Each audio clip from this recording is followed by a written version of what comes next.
गुरुजी बनाने क्यों चाहिए? सभी जने कहते हैं गुरुजी बनाने चाहिए, गुरुजी बनाने चाहिए। बनाने चाहिए क्यों? क्या कारण है गुरुजी बनाने चाहिए? एक व्यक्ति हमारे पास आया, हमारा मासिक सत्संग होता है, आप लोगों ने तो देखा था। तो वो पीसीएस क्लियर किए हुए था, तो उसे सोचा कि मेरे बराबर अब विद्वान कोई नहीं है। तो उनकी माताजी और उनके पिताजी हमारे शिष्य, तो उन्होंने कहा कि भाई एक बार हमारी गुरु गद्दी पर चलो, प्रणाम करके आओ, आपको भगवान ने इतनी बड़ी जिम्मेदारी दी है, चलो आप।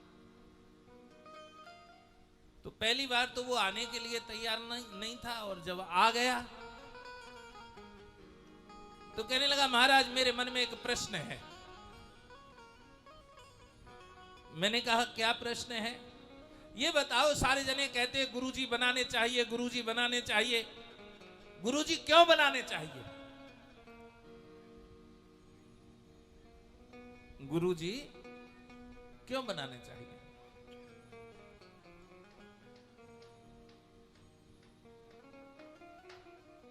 मैंने कहा तुम यहां क्यों आए हो? उन्होंने कहा मैं ये जानकारी लेने के लिए आया हूं कि गुरुजी क्यों बनाने चाहिए। मैंने कहा इसीलिए बनाने चाहिए कि मतलब तुम ही तो कह रहे हो जानकारी लेने आया हूं, यानी जानकारी के लिए ही गुरुजी चाहिए, चाहे वो आध्यात्मिक दृष्टि से सोच ले, चाहे वो व्यवहारिक दृष्टि से सोच ले। व्यवहारिक दृष्टि से जो हमें शिक्षा प्रदान करते हैं वो भी गुरु होता है, और आध्यात्मिक दृष्टि से जो मंत्र जाप मम दृढ़ विश्वासा पंचम भजन सुवेद प्रकाशा, उस जानकारी के लिए भी गुरु की आवश्यकता होती है। वो नतमस्तक हो गए, लेकिन इसका पुराणों में वास्तव में गुरुजी क्यों धारण करने चाहिए, क्यों बनाने चाहिए, भगवान से बड़े गुरुजी क्यों होते हैं? गुरु गोविंद दोनों खड़े काके लागू पाए, बलिहारी गुरु आपने गोविंदियो बताए। गुरु बड़ा क्यों है? भगवान से बड़ा क्यों है?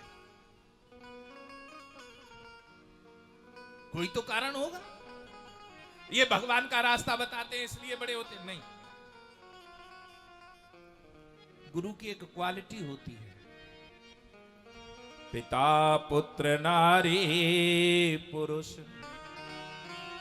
गुरु शिष्य यही भाव, पाप पुण्य जो कछु करे अर्ध अर्ध बट जाए। पिता पुत्र, बाप जो पाप करता है उसके आधे पाप को उसकी संतान को भोगना पड़ता है। बड़ा ध्यान से सुनेंगे, कहीं कोई टॉपिक मिस ना हो जाए। पिता जो पाप करता है वो उसका पाप, आधा पाप किसे भोगना पड़ता है? उसकी संतान को भोगना पड़ता है।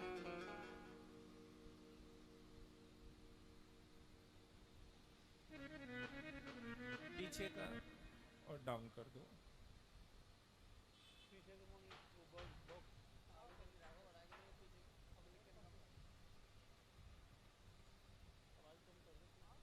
बेटा जो पुण्य करता है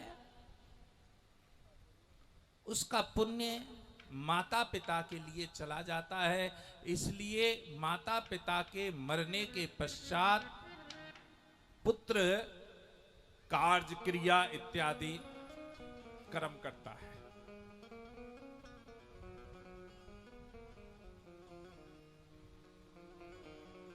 पहला पिता पुत्र, दूसरा रिश्ता नारी पुरुष।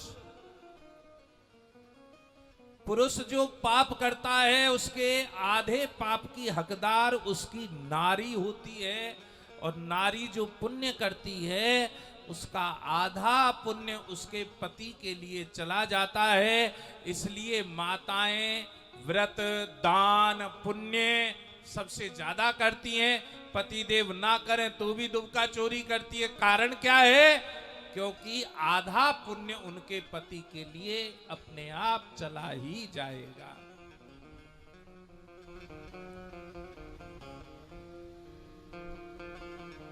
तीसरा रिश्ता गुरु शिष्य,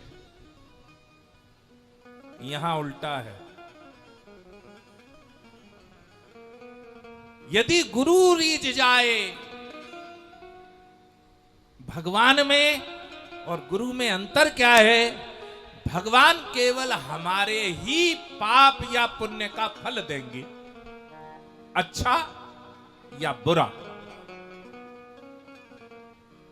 लेकिन यदि गुरुदेव रीझ जाए, तुम्हारी भक्ति से, तुम्हारे प्रेम से, तुम्हारी श्रद्धा से, तुम्हारे विश्वास से, तो वो क्या करते हैं? वो शिष्य के पाप को अपने सिर धारण कर लेते हैं और शिष्य को अपना पुण्य प्रदान कर देते हैं। गुरु दयालु होते हैं, इसलिए भगवान से भी जिसे श्रेष्ठ कहा गया है वो गुरु होता है। क्योंकि गुरु, भगवान हमारे ही कर्म का फल हमें देंगे।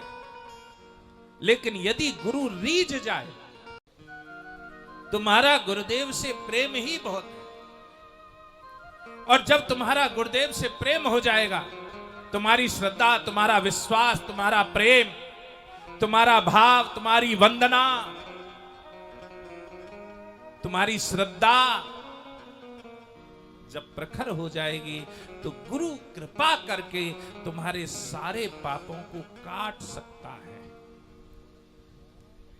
भगवान भी जो कार्य नहीं कर सकते वो गुरुदेव कर सकते हैं। लेकिन कर कब सकते हैं? जब तुम्हारी श्रद्धा हो, विश्वास हो, प्रेम हो। ऐसे नहीं, ए तेने गुरुजी बना रखे, हाँ ए तला मैं भी बना लूं, फिर तेरे सहारे ते मैं भी। गुरु ऐसे ना बनाए, कभी ना बनाए।